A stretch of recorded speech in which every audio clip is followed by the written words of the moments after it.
ළඟ වයසේ උන්ට එහෙම කෑ ගැහුවා කියලා හදන්න බෑ. පොඩි උන්ටත් එහෙම තමයි. මේ ළඟ වයසේ උන්ට කියන්නේ කෑ ගැහුවා කියලා අහන්න දැන් අපි කියන උඹලා අහනවනේ ගෙදර ගිහින් උඩ.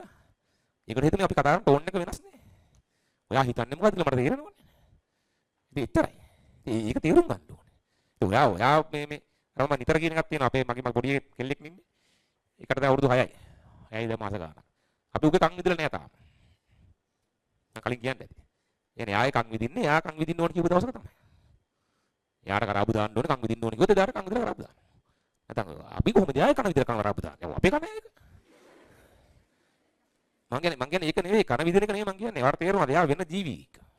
යා වෙන කෙනෙක්. යා මගේ කෑල්ලක් නෙවෙයි.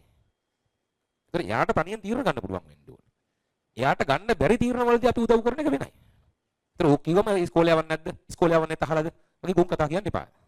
ගුන් කතාවක් නේ. මේ ඉතින් යාට ගන්න බැරි තීරණ වලදී අපි තීරණ ගන්න එක වෙනයි. එයාට ගන්න පුළුවන් තීරණ වලදී යාට අවස්ථාව දෙන්න ඕනේ. එයා ගත්ත තීරණේ වැරදි නම් අපිට ප්ලෑන් එක ගැන ඩිස්කස් කරලා කතා කරන්න.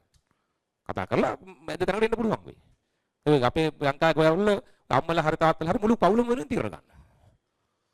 එහෙම ගන්න බෑ. තාත්තා කියනවා අපි මෙහෙම කරන්න ඕනේ. ඇයි අපි එහෙම කරන්න ඕනේ කියලා අහන්න බෑ. ඒවත් එළිය තමයි ඉන්න වෙන්නේ.